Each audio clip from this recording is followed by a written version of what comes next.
جس کا قول و عمل مسلمانوں کے لیے ضرر کا سبب نہ ہو، مسلمانوں کے لیے جو خیر بانٹے وہ مسلمان ہے۔ یہ مسلمان کا وہ چہرہ ہے جو حضور علیہ السلام نے ہمیں دکھایا ہے، اور اس طرح کے مسلمان حضور علیہ السلام نے ہمارے سامنے رکھے، صحابہ کی زندگیاں، ان کے شب و روز ہمارے سامنے۔ تو ہمیں یہ اسلام سیکھنا ہے، اور یہی اسلام اپنے بچوں کو، اپنی نسل نو کو سکھانا ہے۔ اولین ذمہ داری والدین کی ہے کہ وہ اپنی اولاد کو نیکی کی طرف راغب کرے اور ان کو اخلاقیات سکھائے، اور حضور علیہ السلام کی اس حدیث کا مصداق بنائے کہ ان کے قول سے، ان کے عمل سے کسی کو تکلیف نہ پہنچے۔ ان کا رویہ خوبصورت ہے، ان کا طرز معاشرت بہت اچھا ہے۔ یہ پوچھا جائے گا والدین سے اگر ان کی اولادیں اچھی نہیں ہیں۔ دوسرا ذمہ ہے معلمین کا، اساتذہ کا، چونکہ بچے والدین کے بعد زیادہ وقت ان کے پاس گزارتے ہیں۔ اساتذہ کا عمل، ان کا رویہ شاگردوں پہ اثر انداز ہوتا ہے۔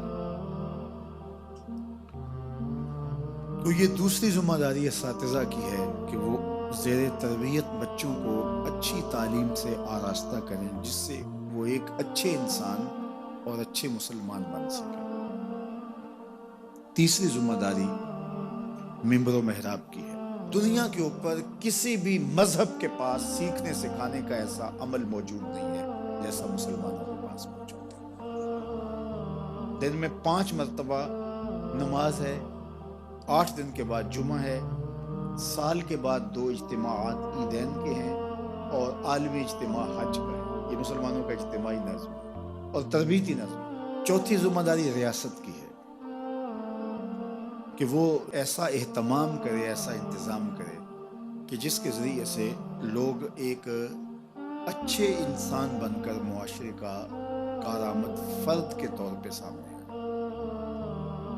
اور پھر 5واں کردار معاشرہ ادا کرتا ہے۔ جب معاشرے کے اندر صالحیت، علمی شعور اور جو ہے وہ آگہی کا نور پیدا ہوتا ہے، تو وہ خود بخود ایک دوسرے کو سکھانے کے عمل میں لگ جاتا ہے۔ اب ایک بچہ جس کو ماں کی گود سے بھی تربیت ملے، باپ بھی اس کی تربیت کرے، منبر و محراب بھی اس کی تربیت کرے، استاد بھی اس کی تربیت کرے، خاندان کے بڑے لوگ بھی اس کی تربیت کریں، اور معاشرہ بھی اس کی تربیت کرے، اور جب وہ کسی غلط راستے پہ چلے تو اس کو ٹوک دیا جائے اور اس کو حکمت سے سمجھا دیا جائے، تو پھر ایک اچھے اور پاکیزہ لوگ معاشرے کا فرد بنتے ہیں، اور اچھی اور صالح معاشرت کی بنیاد پڑتی ہے۔ لیکن جب ہر کوئی اپنے منصب سے عہدہ برا نہ ہو رہا ہو، تو پھر شتر بے مہار کی طرح، خود روب جڑی بوٹیوں کی طرح لوگ جو ہے وہ اپنے اپنے انداز سے پروان چڑھتے ہیں، اور معاشرہ افراد کا ہجوم تو ہوتا ہے، ایک قوم نہیں ہوتا۔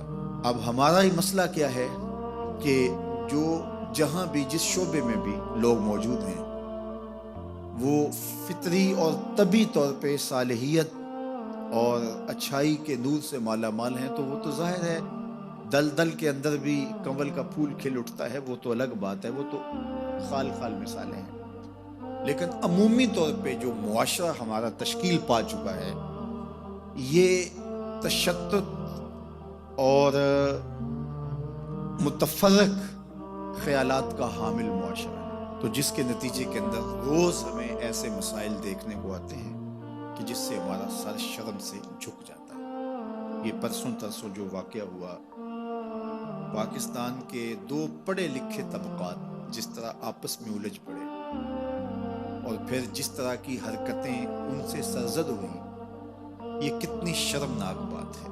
میں آج اس پہ بحث نہیں کر رہا کہ کس طبقے کا کتنا قصور تھا، یہ وقت کے ساتھ طے ہو جائے گا، لیکن جو شکل، جو صورت ہمارے سامنے آئی، وہ آپ نے بھی دیکھی۔ اس دنیا میں ہم بستے ہیں، تو اس سے ہمیں بہت زیادہ شرمندگی بھی ہوئی۔ یہ تو ایک تازہ واقعہ ہے، مختلف شعبہ جات کے اندر ہم یہ روز دیکھتے رہتے ہیں جو ہمارے معاشرے کا عکس ہے۔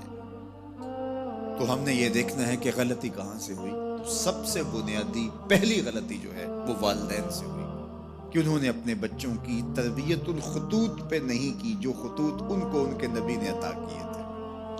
المسلم من سلم المسلمون من لسانہ و یدہ.